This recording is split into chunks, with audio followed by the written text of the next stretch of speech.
Good morning. I'd like to call this meeting to order. Welcome to the September meeting of the Knoxville Historic Zoning Commission.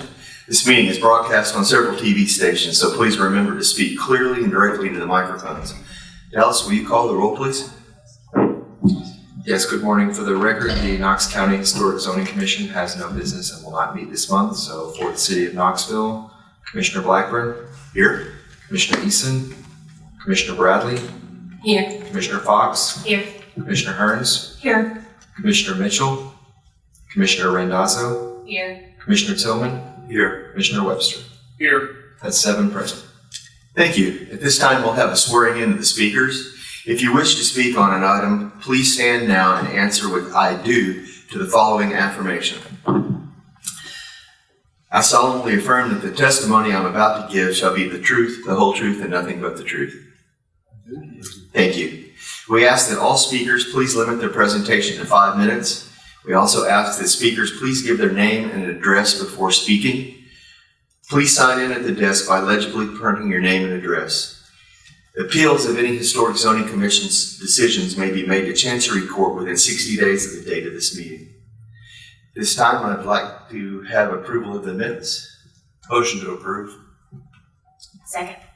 All right, we have a motion properly seconded. All those in favor, aye. Aye. Any opposed?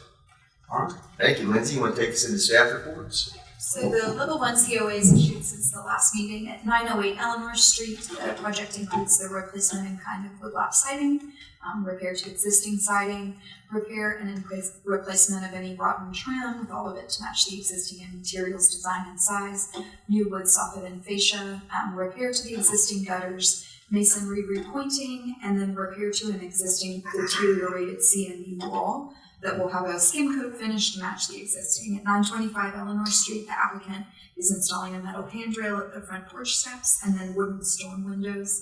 At 421 East Scott, the applicant is removing an existing asphalt shingle roof and installing a new flat panel, standing seam, true standing seam metal roof. At 4121 Tazewell Pike, the applicant revised an approved design to change the garage location from the rear to the rear left corner of the house. Everything else from the house will be identical, and the garage will not be visible from the right-of-way. And then at 1107 Lake Ridge Drive in Concord, new gutters and downspouts and replacement of wood trim. Thank you, Lindsay. We'll go into our cases now. The first one is in 4th and Gill. It's at 916 Ludlow Street. It's case 6I24HZ. So this is a exterior rehab to a 2-story shed roof massing on the rear elevation. So the application was postponed at the June 2024 meeting. The applicant has provided revised drawings for this meeting, showing the shed roof extending fully over the first story, the full length of the rear elevation. The first story will feature 2 double-hung 1/1 windows. These will be reused from the existing rear elevation. You can see those in the photos here, and then they'll enclose 2 openings there. On the second story, a shed roof porch will project out over that left half of the rear elevation, similar to the existing conditions here on the left, and then the right side will be removed there. The foundation, the fire escape, and the access doors will remain. The scope of work also includes new roofing. The applicant has clarified the removal of the existing wood fascia and soffit and replaced with new wood soffits. And then the applicant is proposing to install a new fiber cement lap siding with a smooth finished 4-inch exposure on the rear. And the application also includes reconstructing the railing on the second story porch to measure 36 inches tall to bring that up to codes.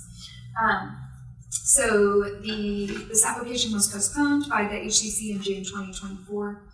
This multi-story porch fire access is not entirely an original element.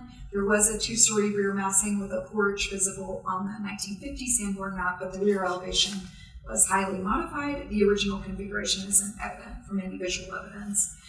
Fiber cement lap siding has not typically been approved as a replacement material on original houses. It's only approved for new additions, new construction, or new secondary structures. So wood lap siding with a 4 to 5 inch exposure pattern should be used as the siding material.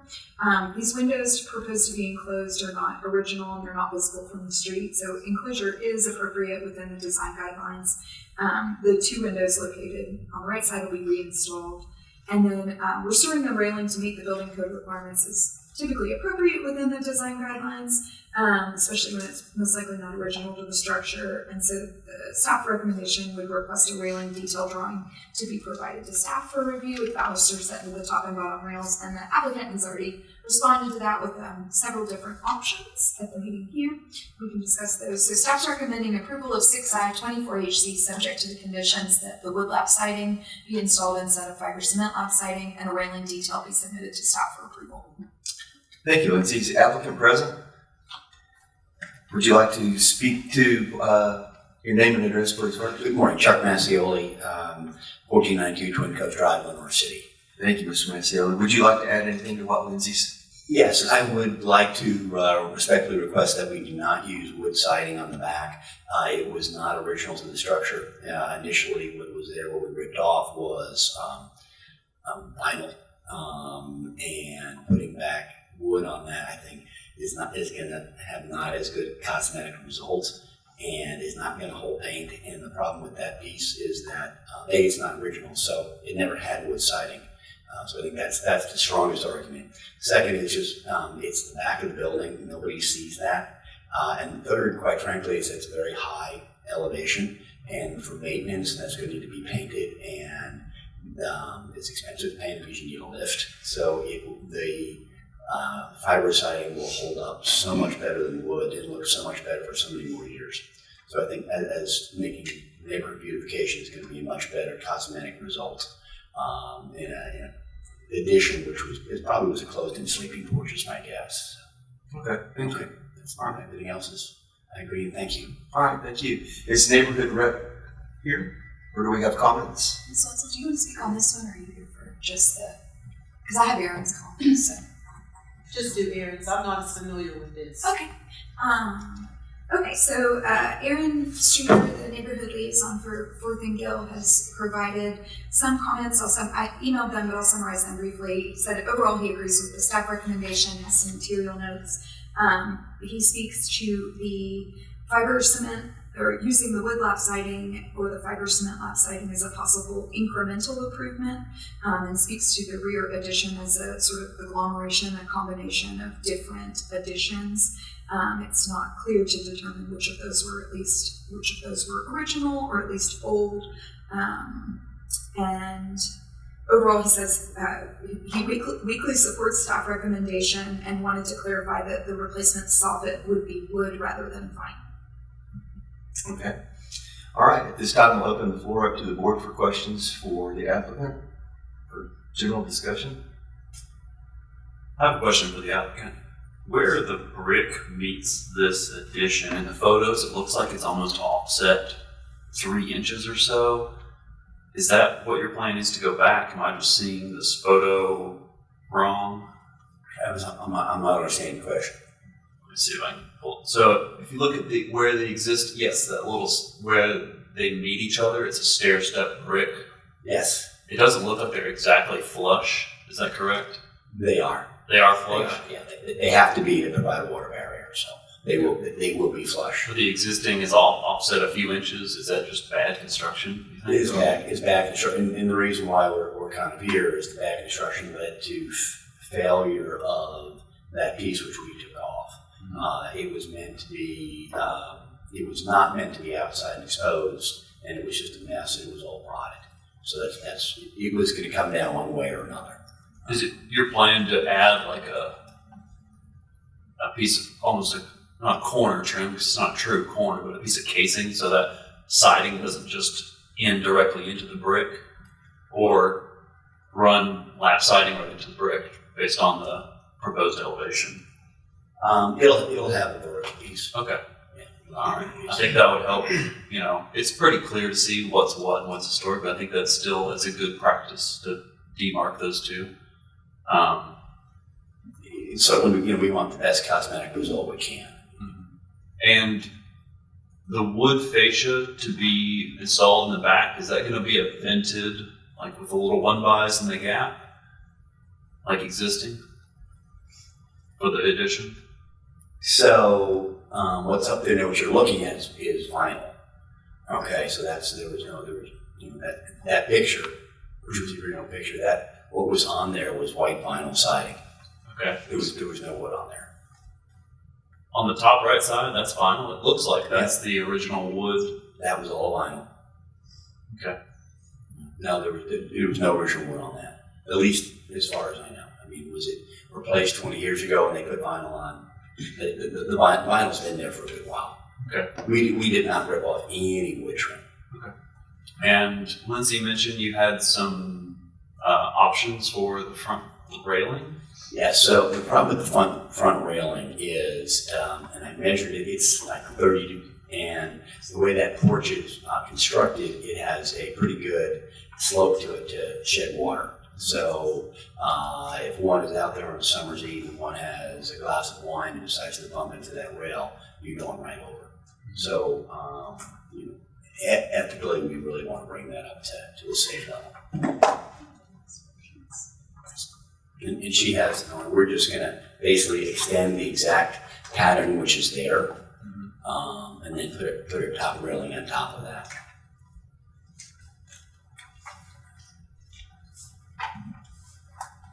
Got a few copies here. And we'll ask codes what they want us to do with the last railing. The last railing there's 4 inches between the post, the brick post, and the first baluster. Code's 3.5. We want to leave that last one out. We want to add one. We just want to put it on there. We'll do anything you want us to do. What's being passed right now is elevation of the railing. Right. Just FYI. So I wouldn't be the best one to answer that question. I'm Mark Rail, the zoning chief of the city of Knoxville. The best person for that would be James Stente, who's the chief building inspector. If you have questions, he can talk to you after this, or if you have a question you want to answer now. We'll do whatever you want. 4-inch sphere is the maximum pass through for a car. So you said 3.5. It's 4. The measurement between that last baluster and the post is 4. So that's acceptable to code.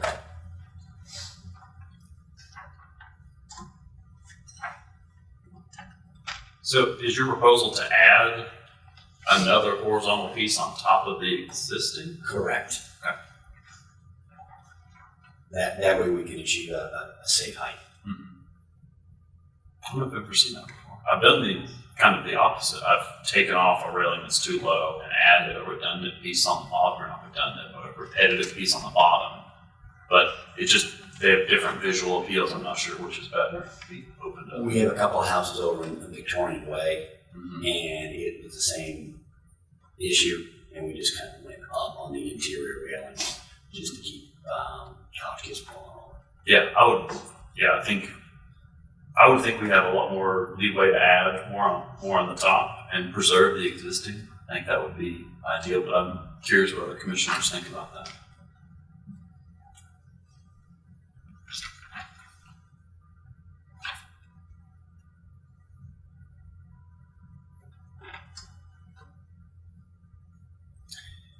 Any thoughts or comments on the wood siding versus the fiber cement?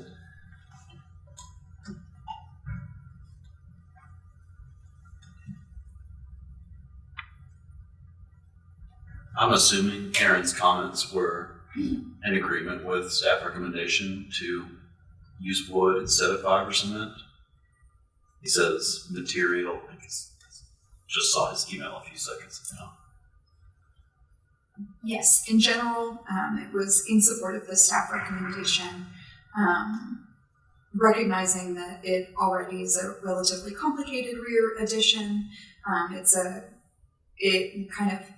The previous had a sort of visual combination of historic and non-historic portions, and so he's looking at this as sort of a incremental improvement in terms of the visual character of the structure. So I would say it was a complicated week. He says, I weakly support staff recommendation.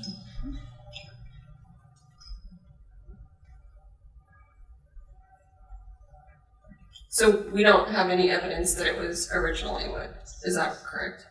Correct. We don't have visual evidence of the materials on the enclosure. What was there was vinyl. I was just, originally what was there, not necessarily when this project started. I was just asking, do we have evidence that there was something before? I imagine it was probably built when it was a sleeping porch. It probably would.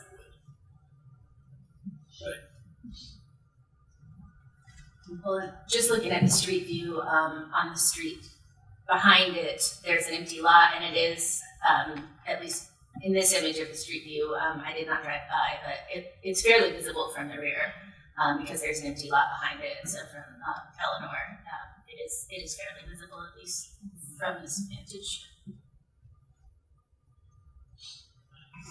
What is your plan for the fire escape handrail? This is replace. To fix it.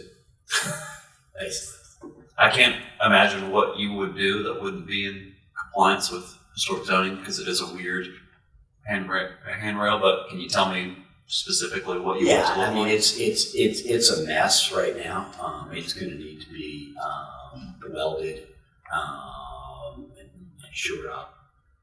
It's also going to need a post drop down from the top of that because the way it's framed is inadequate. So we'll work with city inspections on that. Yeah. Basically, I want to keep it as a fire escape. I think it does serve a purpose. The first floor you can get out the front, but that second floor is pretty high. So I think the fire escape is necessary for safety. So we'll shore it up and make it. It'll look better than what's there right now. Lindsay, do you think it's necessary to have that detail submitted to you as well as the front guardrail? I think that's definitely y'all's call to make. So when I read these plans, it just says replace existing fire escape handrail. So that to me implies that it will look like how it is presented on the drawings and relatively similar to how it's presented or how it looks in existing conditions. Yeah, I feel comfortable with that for a rear elevation fire escape. we will make it look nicer than it is. It's not particularly aesthetically pleasing as it is.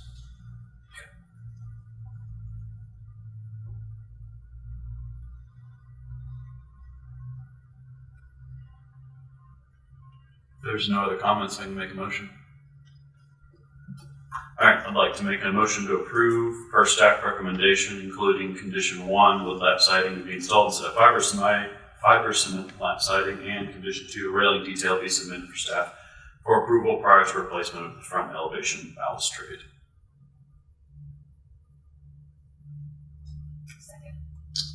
Thank you, Casey. We have a motion that's been properly seconded. Any further discussion by the board? If not, all those in favor, aye. Aye. Any opposed? Thank you. All right. So we got fiber cement? No. We got.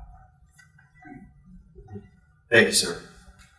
Next case is at 730 Deary Street, and it is case 8B 24-HZ. So this is a new primary structure fronting Deary Street. And this was postponed at the August meeting for further revisions. And so I'll run us through some of the revisions that have been made. Overall, this has been revised to be a 2-story house. It's 32 feet 8 inches wide by 43 feet deep. It is proposed to be set 14 feet from the front property line with parking located to the rear of the house and access from the alley via a 20-foot wide concrete driveway. The house has been revised to feature a 6/12 pitch side gable roof clad in asphalt shingles with a centered front gable massing extending to the front and a 1-story front gable roof massing on the right half of the facade, a front porch that's recessed under a shed roof line. And I'll run through some of the findings that have been modified since the previous meeting. So the house has been revised to be set 14 feet from the front property line. The average front setback of the block is also 14. The adjacent houses are 13 feet and 14 feet from the front property line. So the applicant has selected this setback to maintain that facade line of the streetscape and reinforce the existing alignment of the block. At the August meeting, the participants, including the commission, neighborhood, the applicant, discussed that mature tree at the front of the lot and whether or not the house should be moved back significantly to accommodate that tree. The conclusion here has been that this front setback will result in the removal of that tree, but preservation of that tree may also have been compromised by the adjacent new construction. So the neighborhood and commission should have some discussion on that front setback. The revised design now adapts a craftsman style to a two-story, four-square form. The revisions do meet the design guidelines more clearly than the initial Tudor revival style house. The overall height of the house is compatible with existing buildings on the street. The foundation appears to be 12 inches tall, approximately, which meets the guidelines. As shown in the elevation drawings, this contemporary brick veneer on a concrete block foundation is typically projecting out from that exterior wall with a row-lock course. Historic foundations that were structural masonry, obviously the brick foundation was flush with the exterior siding. If possible, the foundation should be constructed to allow for that foundation to be aligned with the siding as much as possible instead of projecting out. The house incorporates roof lines and a gable roof dormer to break up the box-like forms. The side elevations have been revised to avoid the larger asymmetrical roof slope.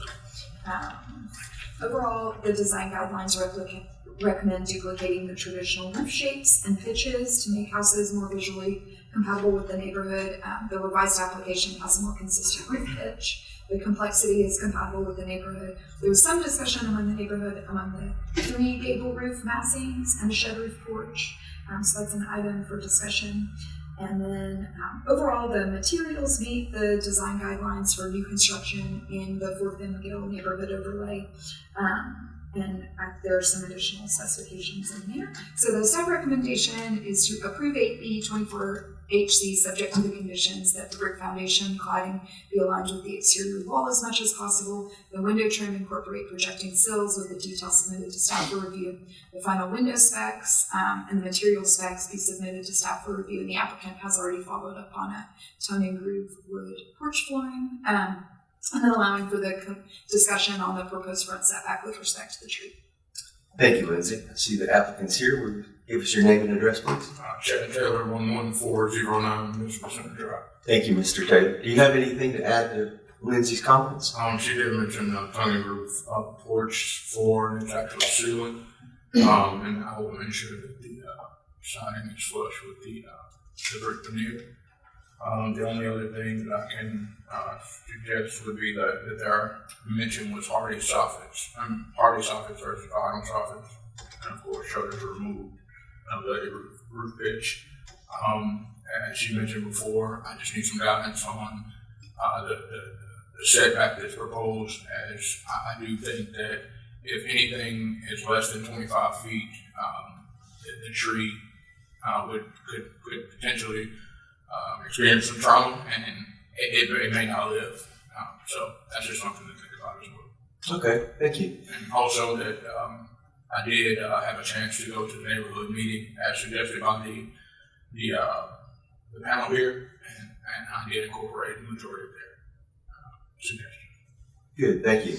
Lindsay, do we have comments from the neighborhood? So I'll read Aaron's real quick, and then we have someone attending to speak as well. Okay, good. So Aaron Streeter just noted, personally, I think it's much improved. He noted that the tree may likely not survive construction if the house is set back differently from the street. And he says the guidelines for what it's worth state that setbacks should never be varied from the existing streetscape for infill projects because it's inherently disruptive, and taking the long view, he agrees with that. It would be challenging to keep the tree alive during construction, fence the entire drip line, and allow no excavation or traffic within that area, which is implausible. So he would not expect the tree to survive in any construction. And then he had material elements, and he commented on the shutters. So the drawings don't show shutters, but they're called out on the finished table. And then he also clarified that the fascia is called out as aluminum and the soffit is vinyl. And then the remainder of my recommendations are aligned with staff recommendation. Okay, thank you. Yes. Ms. Wetzel, would you like to speak? Yes, I would. Good morning. I'm Melinda Wetzel. I live at 1015 Locker Street in the Fourth Field area. And I am just primarily going to echo a lot of what Aaron said. But staff recommendations dealt with a conversation between the community and the applicant and you all. And so excuse me, I am here to let you know that Mr. Taylor did meet with us last month and was very cooperative and listened to our needs and our wants and followed the guidelines. Appreciate that. Appreciate what he's done since then. And then we had a board meeting just this past Monday night. And from that first meeting, the biggest issues the neighborhood had, the board had, was the garage, which I see has been eliminated, and that setback. And we just discussed that at our board meeting Monday night. And like Aaron is saying, the survival of that tree is very doubtful. And to violate the guideline in order to maybe save that tree just doesn't seem logical. And the other part of that is that tree is a living thing that has to survive weather, disease. The house will be there for much longer. And when that tree's gone, if you increase that setback, it's going to be incredibly awkward. So we stand with the guideline that you use a 14-foot setback because that's what's next door.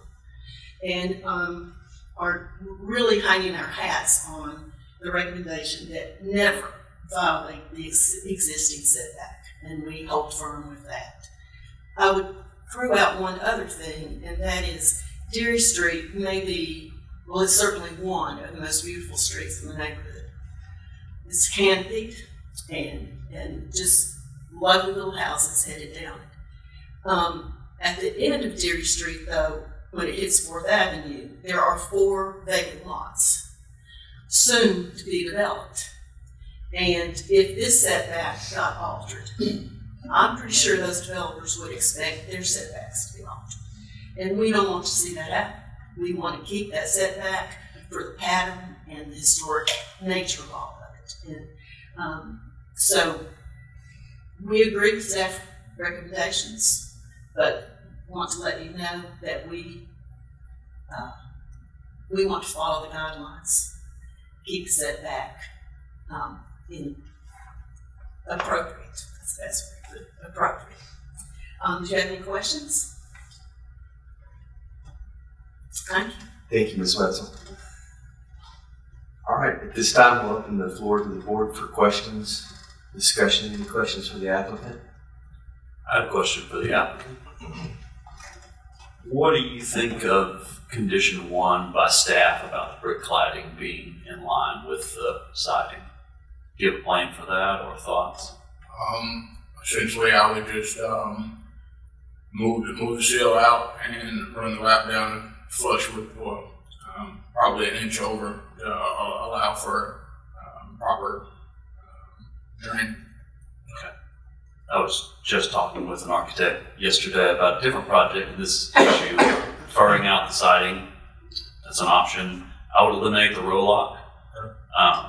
You could fur it out in a number of different ways, including a continuous polyiso insulation or just hanging your studs over.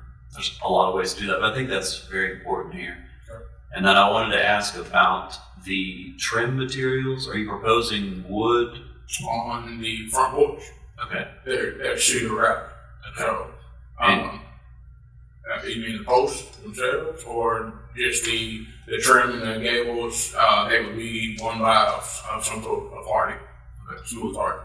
And y'all were talking about the porch earlier, tongue groove. Was that the ceiling? Ceiling. And what's the porch floor? The concrete. Concrete. Okay. I think that's all I had. Thanks. Well, according to your material palette, will you be changing the fascia and soffit materials? I've already submitted.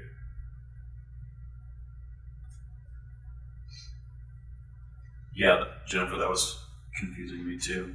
That was my fault. I did not update the list, and Lindsay was very accommodating to assist me in this transaction, so I didn't submit that in time. So the fascia, instead of being aluminum, will be fiber cement, Yep. and the soffit will be Artisan. fiber cement as well. Yes. Trim. Okay. We have a verbal record of the material, isn't it? He did. I have it on Okay. file. I just hadn't updated the case file. I do have that. Sure. Thank you.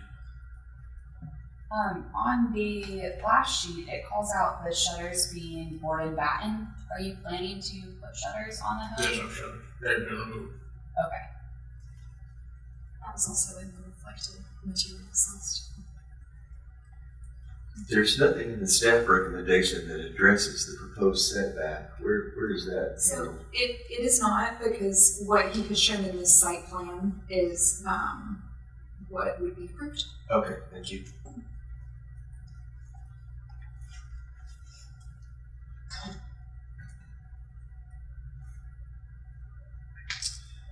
Any further discussion? Any other questions? I did have one question or comment. Sure. Just for clarity for myself, so I can hear you say it. Are we going with the 14-foot setback suggestion and the removal of the tree? Yes, that's what's submitted here, and that was taking me a bit to double check. With that, I can make a motion, unless there's more discussion. I'll make a motion to approve our staff recommendations, conditions 1, 2, and 3. Second. Thank you. We've got a motion properly seconded. Any further discussion or questions from the board? If not, we'll call the vote. All those in favor, aye. Aye. Any opposed? Thank you, Mr. Taylor. We appreciate your cooperation and collaboration on this. All right, next one is at 827 Morgan Street. We're still in 4th and Gill. It is 9E24-H to Z. So this is a new rear addition.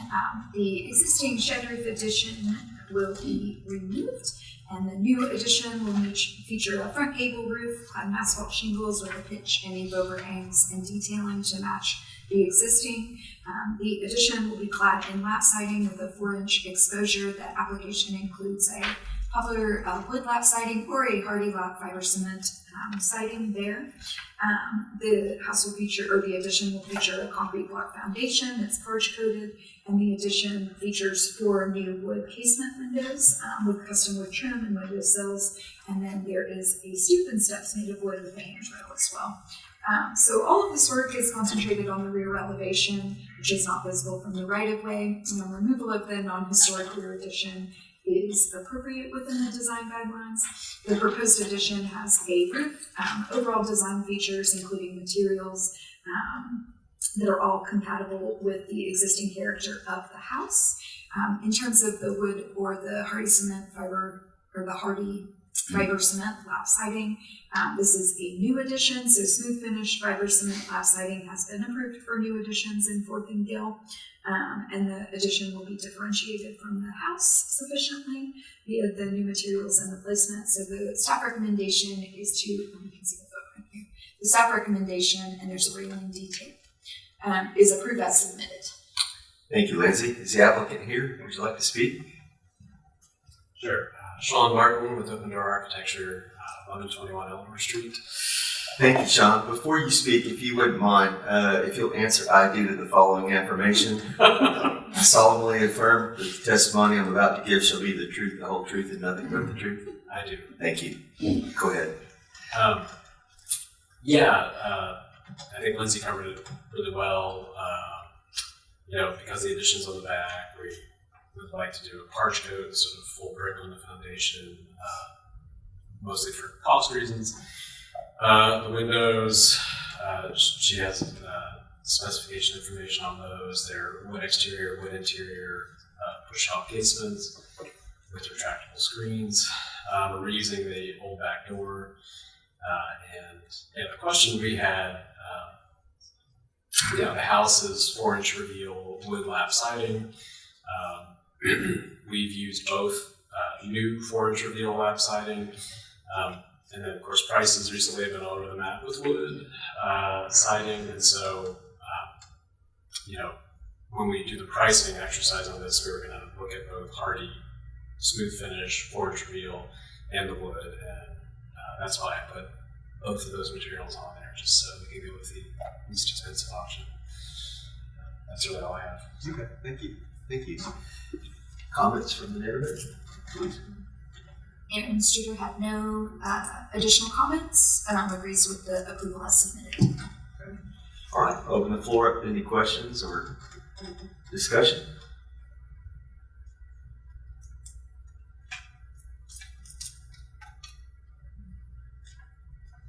Or a motion? Make a motion to approve as submitted. Second. Thank you. Have a motion. It's been properly seconded. Any further discussion from the board? All right, seeing none, we'll call the vote. All those in favor, aye. Aye. Any opposed? Thank you, Sean. Thank you. All right, our last case in 4th and Gill is at 1028 Ludlow Street, and it is 9F24-HZ. So this is a major exterior rehab project with a rear addition. So we can see on the site plan here, and I'll go through some photographs, the application includes the removal of an existing non-contributing rear addition. We can see some condition photographs.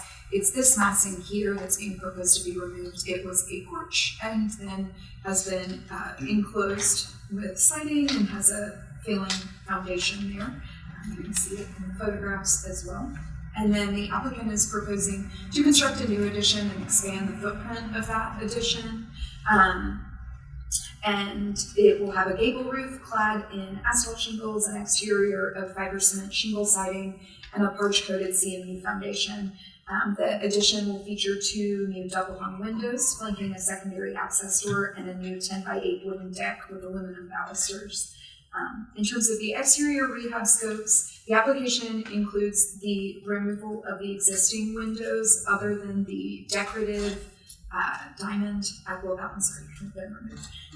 And then installing new wood double-hung windows in the existing window openings. The new windows will reflect the existing in size, design, and materials. The application does include the proposed removal of 2 windows on the rear elevation. Those are pretty difficult to make out, but you can see the 2 that will be removed are this one here, and then one that's here, one on the first story and one on the second story. And in the application packet, I have a little detail where they're called out, but you can see them now missing in these elevation drawings. The application includes the repair to this diamond window. They'll reinstall glass in this opening and repairing the existing wood window trim. The existing asbestos shingle siding is proposed to remain. In sections that require patching, which would most likely be this corner of the building, the applicant proposes to use a fiber cement shingle siding. You can see a detail in the corner here. Removal of the existing wood soffit and fascia, replacement in kind with new wood soffit and fascia. The existing front porch balusters will be repaired and replaced in kind. The columns will remain, the beam will remain. They seem to be pretty sound. And then routine repair of the foundation, including a new porch coating on the deteriorated sections. So this house has experienced a significant amount of deferred maintenance. It's leading to deteriorated windows, foundation, siding, and roofing. This rear elevation could not be reconstructed as shown, so demolition of this rear elevation is appropriate. The application includes this new gable roof rear addition, which is proportionate and secondary. You can see the existing that'll be removed and it'll be expanded slightly. It'll extend approximately 17 feet from the main massing of the house, an additional 10 feet from the existing rear. It will be significantly visible from the right-of-way to the lot, so the addition should receive a window to contribute additional transparency to that large swath of siding. The wood double hung windows have been subject to deferred maintenance and are deteriorated. The applicant has provided specifications for 1/1 double hung wood windows. Reinstallation of glass in the diamond one is appropriate. The existing exterior window trim should be repaired or replaced in kind. The 2 windows to be removed will not be visible from the right of way due to the rear addition, and so removal is appropriate. In terms of the siding, the applicant intends to retain the existing asbestos shingle siding wherever possible. Due to the unavailability of new asbestos shingles to patch, the application has proposed new textured fiber cement shingles to patch the existing and on the new addition. So south, that limited patching can be appropriate within the design guidelines. The existing asbestos shingles are most likely from the 40s or 50s. They're expensive and challenging to remove, and they could be patched. The fiber cement shingles should be confirmed to match the asbestos shingles in size, thickness, and visual detail. Work on the porch is appropriate.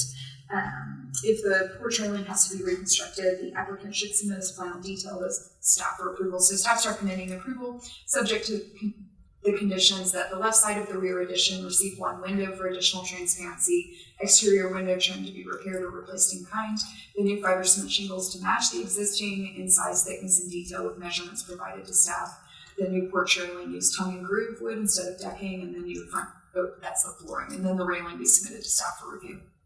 Thank you, Lindsay. Is the applicant present? Okay.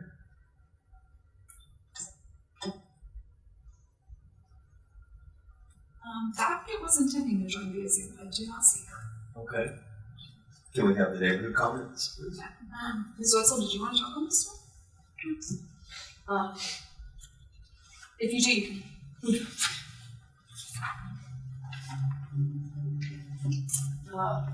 I'm not that familiar with this. I'm going on what I just heard right here.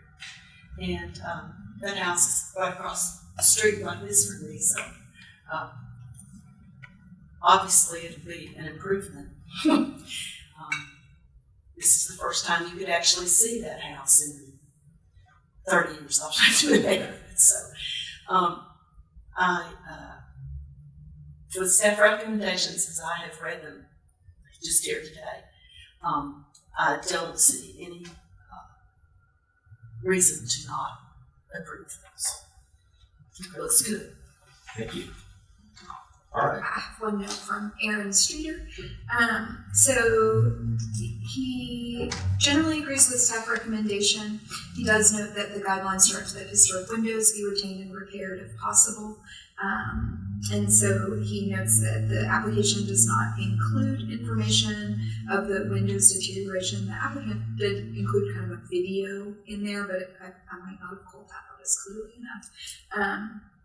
And then he also noted that the elevation drawings don't consistently reflect those window sizes, but I do have specs on file of the windows to be replaced. And so he also comments that the additions, he says the guidelines typically ask that additions be offset slightly, or at least demarcated in some way from the original construction. The existing rear addition does have an offset, and the proposed new rear addition does not. And he said the house obviously does not have corner boards with the asbestos shingle siding, so it's unclear if any attempt to sort of differentiate the rear addition is being made. And he noted having these details could be clarified with a postponement. Thank you. We'll open the floor up to questions from the board.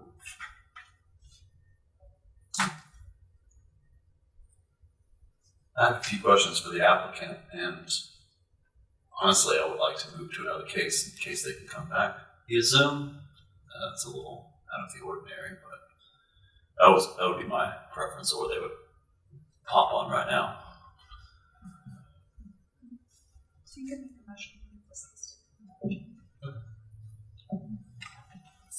Would other commissioners be open to that? Okay. I'll make a motion to move this case until the end of the meeting, last on the agenda. Second? Thank you. All those in favor? Aye. All right. All right. Next case is in Fort Sanders. It is at 1616 Clinch Avenue.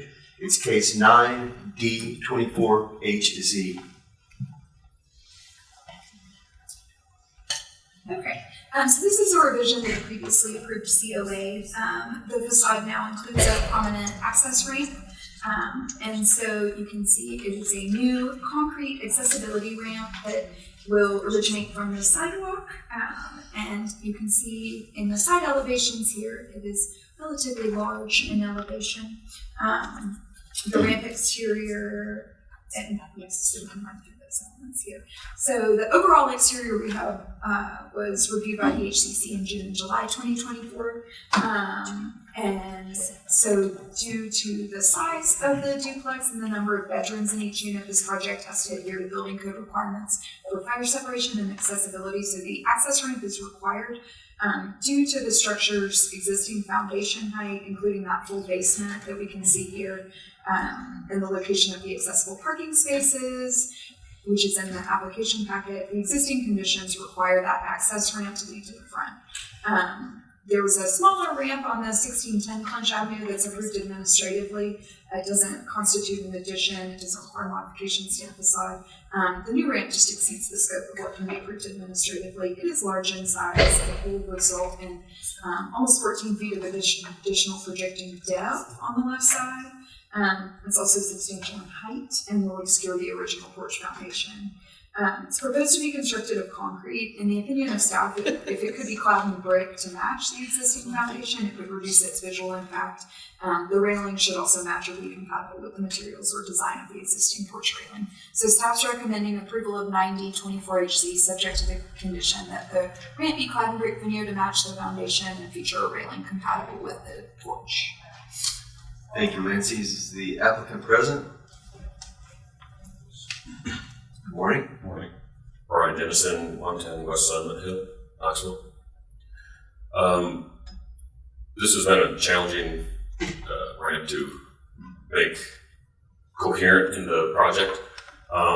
We looked at adding the ramp to the side like we did 1610, but due to its 42 inches above grade, it seemed to like encompass the whole front and lose some of the definition of the original porch.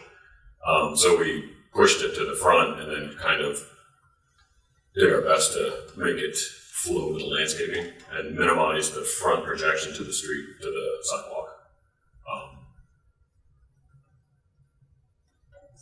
And that's, other than being challenging, we've looked at numerous other options to make it less imposing, but grade is falling away from the project, and also from, if you're staring at the front, it's going from left to right, it's falling again. So it just makes sense to end it where it is here as opposed to the opposite side to minimize the extent of ramp.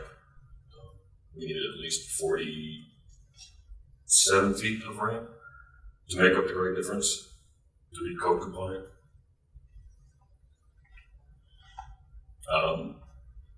And then we can clad in brick to make it a little more consistent. Not sure about the railing, whether we want to be consistent with what is there originally or just delineate between the two materials and say it is new and different from the original building. They will only comment on the railing. Okay. Anything else? All right. Do we have any comments from Randy? We'll open the floor to the board for discussion, questions for the applicant. I don't have any questions. I can almost see all the eraser marks. That was good. Couldn't see any more in an old style pencil drawing. But yeah, I think it works. If you're good with the brick cladding, I think I am too. Yeah, we can do that. As far as the rail material, I think your idea of it being a newer metal versus matching the porch, I think both have merit. Commissioners have opinions on those. Open to either. I feel like with the sheer size of it, trying to keep it consistent with the other railing would maybe be a little gaudy and take away from the house. Especially with the nature of the balancers that are there. They're very large and chunky, and to like continue that through would like, I think, make it feel more prominent than it is now.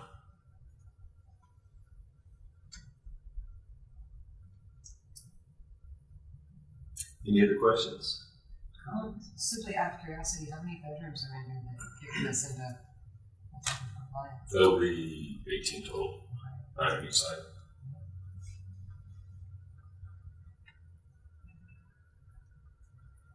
I could make a motion to approve based on staff recommendation with the condition that the access ramp be clad in brick veneer to match house's foundation. I'll second that motion. Thank you. We have a motion. It's been properly seconded. Any other further discussion? Could we add maybe that the railing be approved by staff? Is that enough? Yes. It says, feature a railing. It says feature a railing compatible in materials and design with the porch. We can, Amend that. I think so. We don't want it to be compatible with the porch necessarily. So just that the railing be approved by staff. Travis, if we could get you Sure. to accept that, and then Kelly, if you would re-second, if you all both agree. I accept that revision, amendment. And I second it. Okay. Thank you, Lisa. Anything else? All right, if not, we'll call the vote. All those in favor? Aye? Aye. Are you good, Sam? All right. Any opposed? All right. Thank you very much, Mr. Dennison. All right, next case is in Old North Knox. It's at 215 East Oklahoma Avenue. It's at 9G24-HZ. Okay, so this is the replacement of rear sunroom windows. So the windows to be removed include 5 6/6 double hung wood windows, 1 2/2 double hung window, and then 1 1/1 window. The applicant has provided specs for 7 double hung aluminum clad wood windows with similarly divided lights. And they've provided specs that have 1/1, 2/2, and 6/6 for discussion with the commission. And you can see those there. So the existing windows are located on an original porch that was enclosed at some point after 1950. They appear to be the original windows installed during this renovation. They're in poor condition, rotting, replacement's appropriate. Guidelines do recommend that the original pane division be replicated. So the windows proposed for replacement include 6/6s, 1 2/2, and then 1 1/1. Replicating the pane division is ideal, but other options may be feasible based on the location and application of the replacement windows. The design guidelines also specify that replacement windows use the same as the original. These are aluminum clad woods. Aluminum clad windows have been approved in new construction and new additions in Old North. Other alternative materials, such as fiberglass, have been allowed in limited instances on elevations not visible from the right of way. So staff's recommending approval of the sunroom window replacement with preference to replicating the pane division on the existing windows, but allowing for commission and neighborhood discussion on the window materials. Thank you, Lindsay. Is the applicant here? All right. Are you there? Can you all hear us? Yes. Good morning. Do you have anything? Perfect. Oh, I guess give us your name and address, please. Yes, Kelly Arsenal Scott Angeles. at 215 East Oklahoma Avenue. Thank you. Do you have anything to add to Lindsay's comments? Yes, and I apologize if there was any, confusion when we put in the application. We're just applying to replace the sunroom windows. So I was using the 1/1 that was from a different part of the house, and I was showing the 2/2 that's on our kitchen window on the back of the house is just examples of windows on our house that we were going to try to match the sunroom windows with. So we're just trying to replace all of the poor condition windows on the sunroom that are currently 6/6. Are we still on? Yes. Okay, sorry, our screen went black, so I just wanted to be sure we were still there. And so we are just trying to replace the damaged windows that are on the sunroom that are currently 6/6 with either a 2/2, like our kitchen window that's on the back of our house, or potentially a 1/1 that several of our other windows on our house have. Okay. Anything else? Anything else? No, the back sunroom mud porch area is not original, and so the rest of the house, I may have just said this, sorry, the black screen was throwing me off, but the rest of the house has the 1/1 or 2/2, and the only place in the house that has the 6/6 is the non-original. Yeah, and replacing them mainly when we were talking with our contractor with Prime Renovations, his carpenters would not be able to do the work if they were going to try to repair them. He would have to find a couple of specialty carpenters, and he said with the cost of pulling everything out, trying to repair what's there and replacing, we could be at the same cost or more to try to repair what's there. So given energy efficiency and just having better windows to begin with on the back of the house was what prompted us requesting the replacement. Okay. Thank you. Do we have anything from Mr. Bowen? Yes, Sean Bowen, 115 East Scott Avenue, representing Old North Knoxville. The neighborhood was unusually quiet in regards to this application, likely because it is fairly cut and dry. An argument could be made that all three are appropriate. However, to make the house harmonious, even though you cannot see it from any right of way ever, we would prefer 2/2 windows to match the existing rear windows, but we will concede that you can't see it, and it would be up to the applicants. We would be fine with whatever the applicants would prefer. Thank you, Mr. Bowman. All right, and we'll open the floor up for any questions or comments from the board.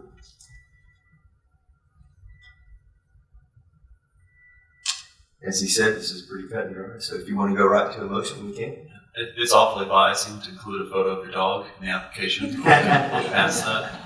Never heard, I know. That wasn't intentional, but then I saw it and I kept it. Good call. Yeah, I'm inclined to agree with the neighborhood on any window preference. I'll make a motion to approve based on staff recommendation for either of the 3 window pane divisions and final specs to be submitted to staff for approval. Second that motion. Thank you. We have a motion. It's been properly seconded. Any further discussion? If not, all those in favor, aye. Aye. Any opposed? Thank you very much. Thank you. Thank you all. Thank you, Sean. Appreciate it. Of course. Bye. All right, our last case is, potentially last case, is the Tennessee Theater at 604 South Gay Street. This is case 9A24-HZ. And I need to do a little bit of housekeeping here, Christina. I'm an officer and board of Tennessee Theater. I don't vote anyway. Is it okay if I chair the discussion but not participate? Absolutely. You can oversee the process and the discussion. Yes, absolutely. Okay, all right. Just want to do that for full transparency. All right, Lindsay. So this is exterior rehab to the north side elevation, the Clinch Avenue elevation of the Tennessee Theater. It's the box office area on Clinch. So the project includes the removal and replacement of the second-story double-hung windows, the first-story storefront windows, and then the leftmost bay door. On the second story, the windows will be removed and replaced with 1/1 double-hung aluminum-clad windows. The paired windows, so these are the ones located as B, will feature a larger trim and central mullion to account for the smaller size of the proposed windows. On the first story, these windows will be replaced with single light fixed aluminum clad of the same size. And then this door will receive a fixed aluminum clad wood window in the same place. All of the transoms will be retained. Overall replacement of the second-story double-hung windows and the first story is appropriate. They have deteriorated. The application references water infiltration into the stone cladding and into the building's interior. The Secretary of the Interior standards are the adopted guidelines for the building. They recommend replacement features match the old in design, color, texture, and other visual qualities, and where possible, materials. Aluminum clad wood is commonly approved by the Design Review Board for other historic buildings along Gay Street, recognizing it can match the original Muntin profile and size. In the opinion of staff, those materials are appropriate replacements on this application, which is a secondary elevation.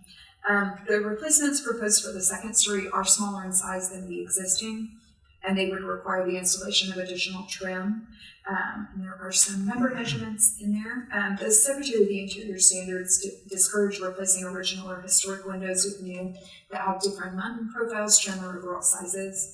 So enclosing those windows further would not be recommended. So the staff recommendation is to approve 9A24HC, subject to the condition that the replacement windows either replicate or exceed the size of the existing and not further enclose those fenestrations with trim, and a revised spec to be submitted to staff for approval. Thank you, Lindsay. Would the applicant like to speak to those comments? Patrick McElmore, 604 South Gay Street. Like I said, pretty straightforward on most of the windows. The top windows, we're looking at an additional 8 inches of trim that would be required if approved, and that can be trimmed out or cased out however you all would recommend if approved. That would reduce the need to special order, which would increase the price of the windows and then the lead time as well. We're hoping to get this approved and move forward this fall before we really get into winter. There's a lot of just weather issues with humidity and then just retaining temperature in that space. That's all I got right now. Okay, thank you, Mr. McElmore. Is there a neighborhood rep for pastries? Is the mayor? All right. We'll open the floor up for questions or discussion, if there are any.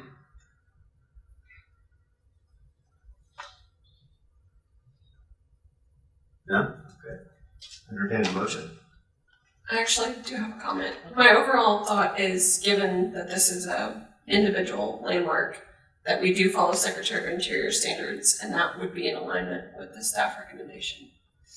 So I understand that that can affect cost, but if that is the guideline that we have to follow, that's what we should be focused on, correct? Okay, just making sure.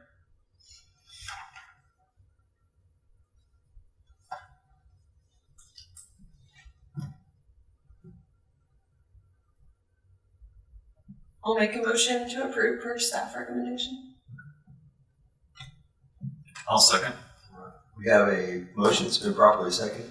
Any further discussion from the board? All those in favor, aye? Aye. Any opposed? Thank you. Thank you. All right. We're going to go back up to the case that was postponed. I believe it was 1028 Luttrell Street. Is? Okay, good. We've got the applicant on Zoom. Sarah, I've introduced the case. I've given the description of work and moved through the staff findings and recommendations. And I just want to go back and summarize the most significant item from the neighborhood representative was having some questions about the existing windows deterioration. He wanted more information on the windows themselves, and he also noted that the exterior elevations and the renderings that were submitted, they vary in window size from what's existing. So he would want clarification that any replacement windows match the existing in overall size. And then the other significant one on the neighborhood side was that the addition, or request that the addition be offset slightly, even 6 inches, to differentiate this addition from the existing house. But I wanted to give you that summary, and then I think the next thing is that the commissioners have questions. Okay. Are we going to questions now? Yeah. Okay. All right. So the floor is open for questions and comments. Lindsay, you mentioned that some pictures or a video was submitted. Yes. I know the last home in this neighborhood that replaced windows submitted pictures of every single window with those labeled. Do we have that kind of documentation? I do not. We have some photos in there. Hold on. I can pull up what we've got. And Lindsay, this is Sarah. Everyone, can y'all hear me? Yes. Okay, great. First of all, as far as the window sizes go, they are all going to be exactly in kind as they are exact windows. Yeah, that's my very beautiful video. Lindsay was also in the house with me, so she also personally saw the condition of all the windows, and can probably vouch for their state. But the size of the windows will be replacement. The only one that is changing somewhat is the kitchen window, because currently, and I think I may have taken a picture of it, but currently it's basically two twins that are separated by, you know, a 2x4, and just for continuity's sake, we're gonna make one window that's the exact dimension that it currently is, just without that division. So it'll be just one wood window. So that was the plan there. And then I am curious about where you're wanting the offset to be. We can definitely amend it, or I guess push it over if it needs to be moved over. Obviously, for the sake of just the flow of the house, we wanted it to be even. It's still offset on the back of the house. So if you look at the rear elevation, the back is offset by, I think, like 7 or 8 feet or more on the right back. The left part is where it would become flush, so that inside a kitchen can function, because otherwise we've got about 6 feet for that kitchen in there. So, yeah, that's kind of, you know, obviously it'll still look like an addition because the back is not continuing with the house, if that makes sense. But as far as the window replacement, every single window will be exactly as is. The only ones that I discussed with Lindsay about deleting were on the rear elevation. One of them was in the bathtub like area, like where the bathtub would be. And it was small. So I wanted to delete that. And then there was also one in the back right of the living room. And yeah, I think it's exactly where that cursor is where it is. I couldn't get a good picture of the back, you guys. I was being demolished by poison ivy and mosquitoes. So I got the best picture I could. But that window also, there's still another window in that living room that's on the side elevation that can be seen from the street. But that back one just allows us to put a couch there and actually have space, you know, to have a living room. And both those are on the back. But outside of that, every window stays the same. That one kitchen window, which, Lindsay, I don't know if you can move your cursor over it. It's on the left right there where the pipe is going through it. That window, we wanted to make one full, and you can see all of the window specs as well, but just instead of two twins that are side by side, to allow someone who's standing at a kitchen sink to, you know, not have their view obstructed and just have it one clean window. But same style, double hung, all wood, in and out.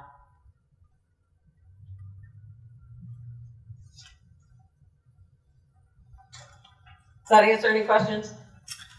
Yes, thank you very much. Do we have comments from the neighborhood rep? Yeah, so those were the ones I read previously about Okay. window condition. Okay. Can I speak to it? Yes, ma'am, please.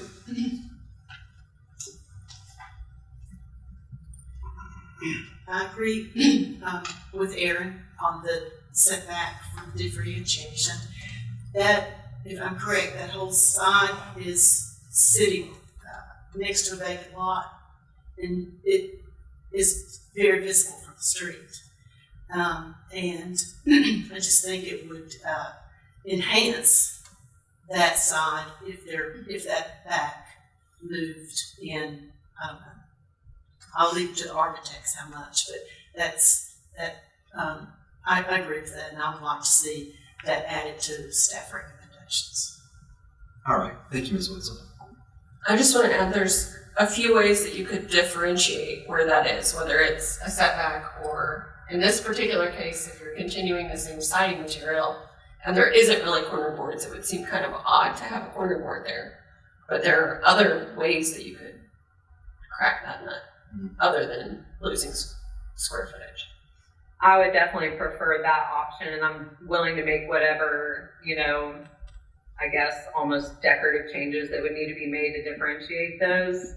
Like I said, mainly just for the continuity's sake for the future homeowners to be able to have a functional kitchen that's continual without a bump out. So I'm very open to to have any other solutions outside of making it jut inward and losing that continuity on that side of the house.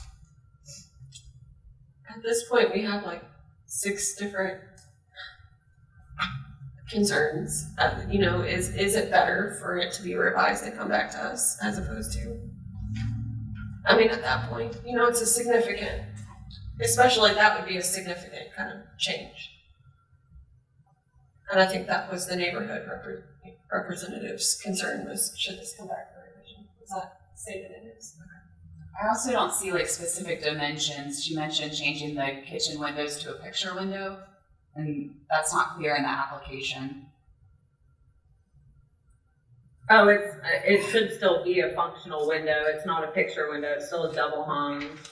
Let me find it. It should have been submitted. Well, I don't know if you can still see here or not. Sorry, it's kind of loud here, guys. There it is, right there. So it's still a true double hung window. But the dimensions are changing. No, it's still the size of what is currently there. The previous windows are half of that minus a 2x4. Does that make sense? So that opening is not changing. The rough opening is staying the exact same size. It's just from going from 2 small side-by-side windows to 1. That's not changing whatsoever in the size of the overall rough opening or profile of that window. So the whole of the house is not changing, but the window size is changing. Well, the window size isn't changing. That exactly where you see the casing, like that trim and everything, that trim we're gonna replicate to a T. Just if, I don't know if you can see it, but if you zoom in, you see where it's divided in the middle. It will just be one open window, like one double hung window instead of 2 that are molded together with a 2x4 in the middle.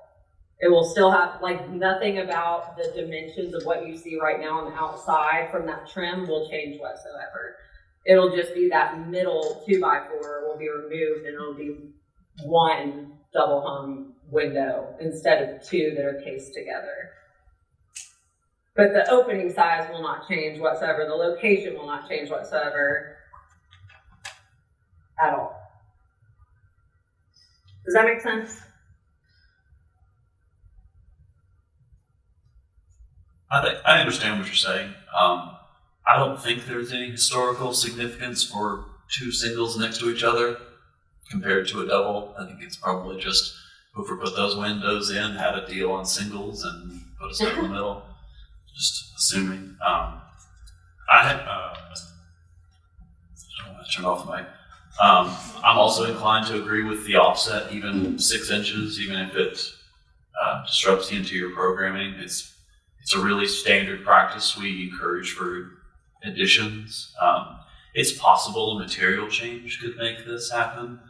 Even looking at your left exterior elevation, there's a vertical dark line between the 2 siding materials, and that makes sense. That if you were to look at it offset, you would see that change. There's also, it says new window to match existing in the middle of that massing, and it's not shown. So I'm a little hesitant to approve just based on a few. Where is that? Right here. At the rear addition, you mean? Yes. So those are exactly what you see on the current addition that's there. The exact size, the exact location will literally just move forward with the addition. Obviously, we can't. The windows are just truly unsalvageable in there. I've salvaged windows before, even without having to, with the Historic Zoning Commission, and they're very sad. But those 2 windows, the placement exactly as they are right there, will just be moved forward. Same dimensions, same size. Everything will be exactly the same. It'll just be moved forward with the addition. Now, it will not be those exact windows because they're not salvageable, but it will be all the ones you've seen the profile of at the exact dimensions. All of the window like specs and the order form should be in with that as well. Right. I think we're just concerned that there are discrepancies in your documentation, so we'd like to see more fully fleshed documentation. What documents do you feel you're missing? Well, like when we're looking at elevations and you're saying, like, imagine that there will be a window there, and we it shows it on the elevation. So on the side, nothing will change. On the back, do you see, if you can zoom into that bottom where it says rear exterior elevation, new windows aren't just gonna pop up. Those windows to the left and the right of that door are those windows from that addition. They're represented on that drawing of where the new addition will be, and they're in the exact same location. Right, but what we were discussing was the fact that you have a note that calls out new windows to match existing with a completely blank facade on the addition. And we assume I guess I'm not seeing that. it's on the left exterior elevation, new windows to match existing, and it is not pointing to a window. Oh, there aren't any on that side. So That that side, just- and if you look at the original house, sorry, I think that was meant to be towards the back near the deck, but yeah, that makes total sense why you feel that way. No, there's not gonna be one on that side at all. There wasn't currently, there's not one currently on that side either. The last window on the left exterior elevation on the current house is that kitchen window. The staff recommendation would be to add a window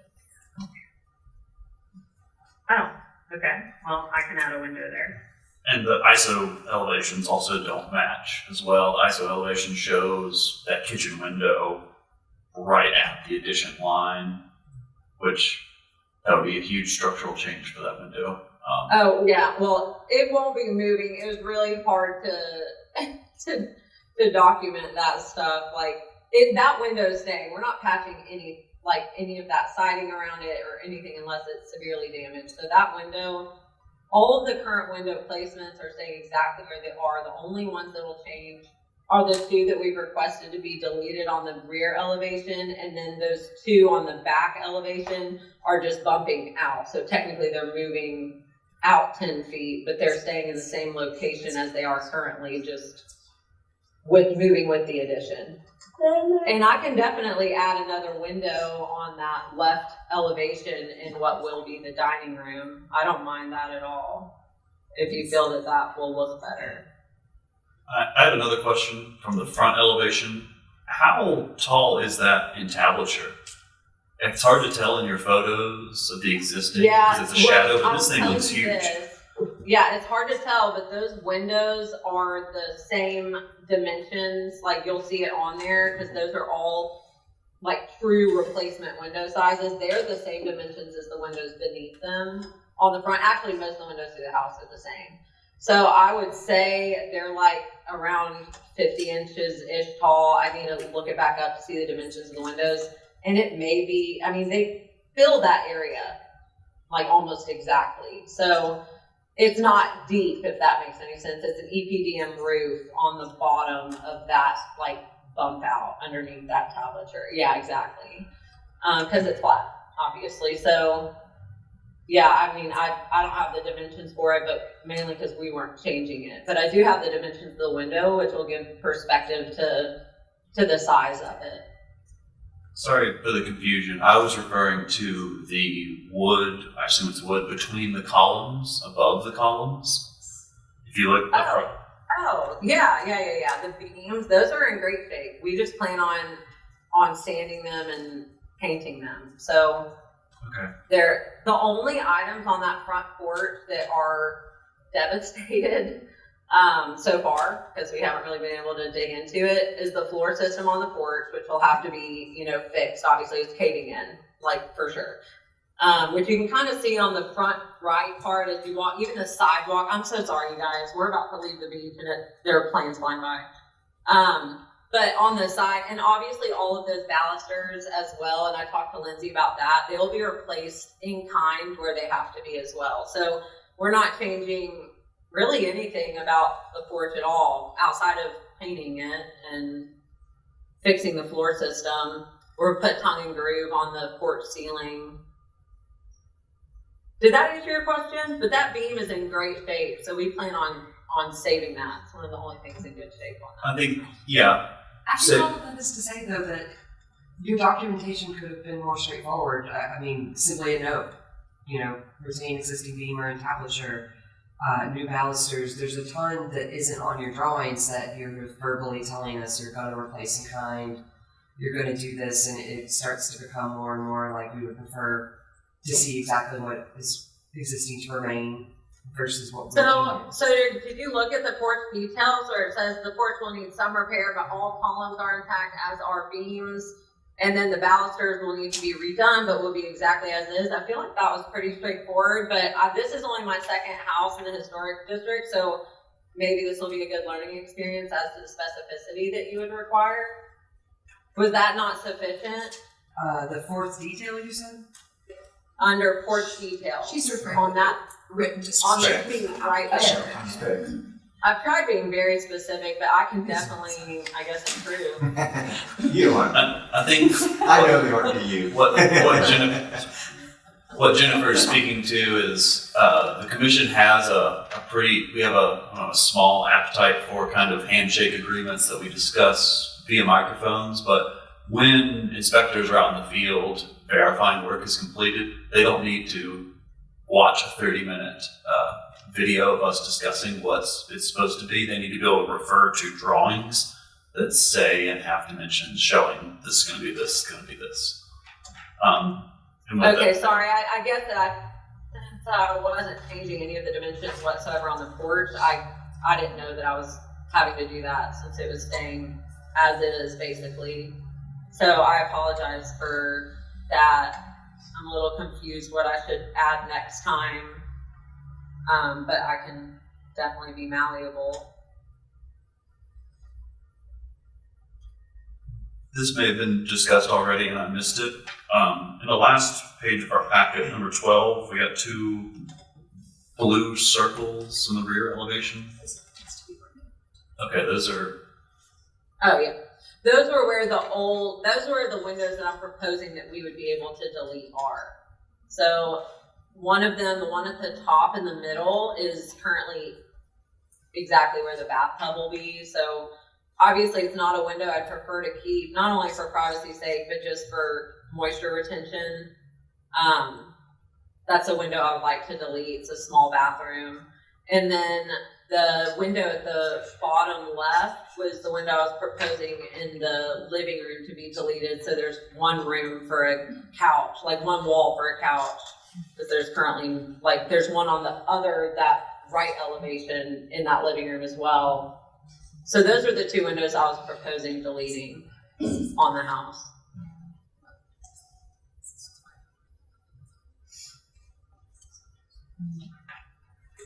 I would say at this point, there's such a significant amount, just to echo what other commissioners have said, there's such a significant amount of questions and answers that need to be documented in the submittal that I recommend, or I make a motion to postpone in order to ensure that documentation includes all of those things discussed.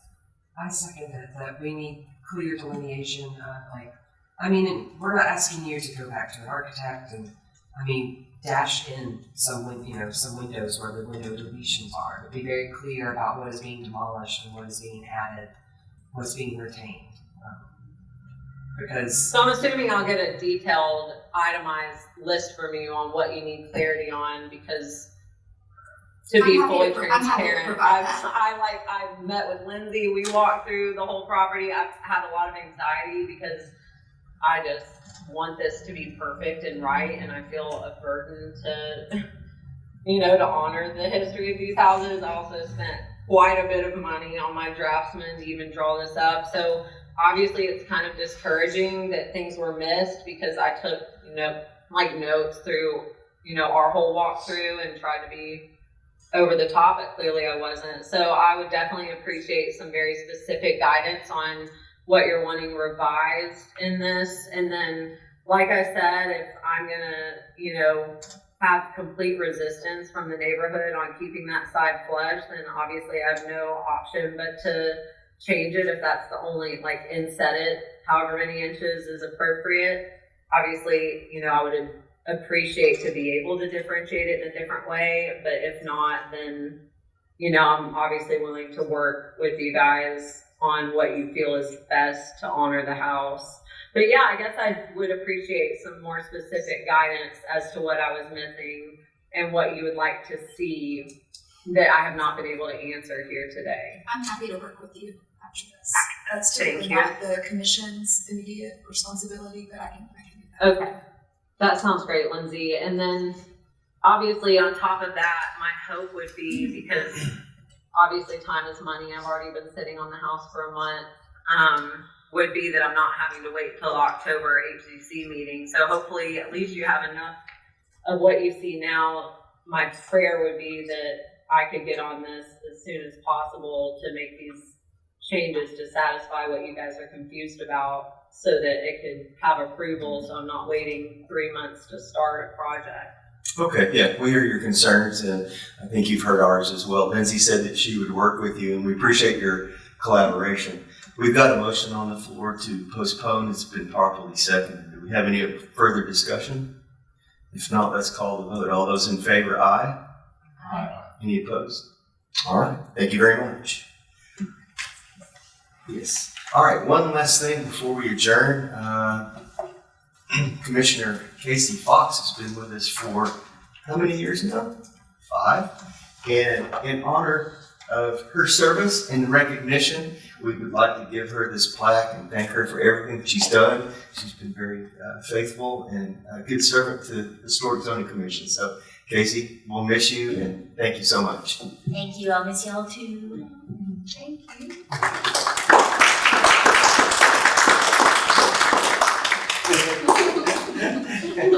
All right, this meeting's adjourned. Thanks, everybody.